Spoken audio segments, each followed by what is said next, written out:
तो नमस्कार प्रणाम स्वागत बाटे आप सबके राइटर बागी भाई के चैनल पर। आज उपस्थित बानी भैया रुआ सबके बीच में लेके भोजपुरी पारंपरिक होली गीत। बहुत बढ़िया गीत के लेखनी कैले बानी भैया। और थोड़ा सर्दी जुकाम हो गल बा भैया, अगर आवाज़ में कोनो त्रुटि हुई तो क्षमा चाहता नहीं। बहुत बढ़िया मैटर सजौले बानी रुआ सब खतरा पारंपरिक लय के साथ एक बढ़िया म्यूजिक बनवा के लाइव अगर गा देता नहीं तो गाना 100% बच जाए भैया।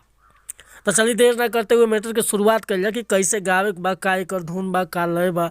लेकिन स्टार्ट कर से पहले भैया एगो बात बतावल चाहब कि रुआ अगर नया सिंगर बानी या सिंगिंग में इंटरेस्ट बा, अच्छा मैटर के तलाश में भटका तानी, सही मैटर नहीं खे मिलत, सही तुकबंदी नहीं खे मिलत, ताहे बढ़िया गीत नहीं खे मिलत, अगर हमारा चैनल पर आ गई बानी भैया तो निश्चिंत रही, निराश भैया की जरूरत नहीं खे। रुआ जैसन भी मैटर चाहत हो कब लिखवावे के बिल्कुल उचित चार्ट पर रुआ के फर्स्ट क्लास के मैटर मिले भैया। काहे कि हम हर तरह के मैटर लिखे नहीं, हिंदी में भी भोजपुरी में भी, लोकगीत, sad song, love song, orchestra song, रंगदारी सॉन्ग, चाहे धोबी गीत, पूर्वी गीत, निर्गुण गीत, कोनो प्रकार के मैटर हुआ चाहे बेहिचक हमरा के संपर्क कर सकिले भैया। बिल्कुल उचित चार्ज लेनी, लेकिन काम बढ़िया करके देनी, काम में शिकायत रुआ के ना मिली।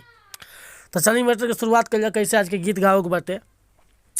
आज के मैटर बाटे भैया, एगो औरतिया के पति परदेश बा, औरतिया बड़ा भाव से वियोग में कहती है कि सुनता नहीं सबके मर्द होली में घरे आ गलन, रहुआ कैसन मर्द कसाई बनी कि आई ना अभी तक। भाव देखिए गाना है कैसे बा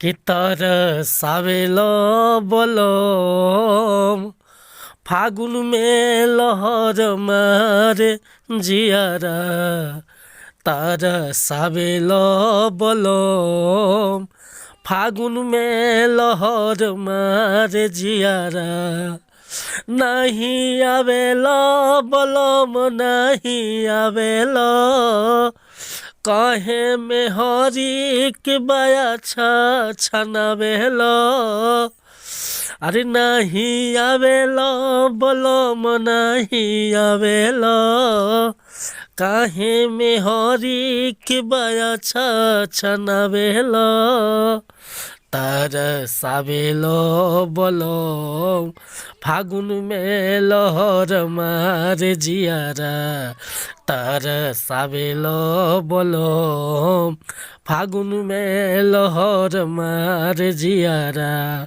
एक बात बढ़ंती हो जाए कि तरसावेलो बोलो फागुन में लहर मारे जियारा, हो नहीं आवेलो बोलो फागुन में लहर मरे जियारा। तो भैया ये मुखड़ा लेकर हुआ सबके बीच में उपस्थित रहनी, अगर हमसे गाँव में कोनो त्रुटि भइल हुई तो कहबे करिए भैया हमार सर्दी जुकाम भइल बा, बढ़िया से गौले नहीं की रहुआ एक के मिला के बहुत बढ़िया गा सकता नहीं। अगर मैटर पसंद बा तो फुल गीत लिखवावे खतरा हमरा व्हाट्सअप पर संपर्क कर सकता नहीं। व्हाट्सअप के नंबर बा 8874473128। कोनो प्रकार के मैटर लिखवावे खतरा भैया चाहे नया म्यूजिक बनवावे खतरा संपर्क कर सकीले। मिला तनी अगला वीडियो में कुछ नया गाने के साथ, तब तक के लिए अनुमति चाहता नहीं। नमस्कार प्रणाम धन्यवाद भैया। जय हिंद, जय भारत, जय भोजपुरी समाज।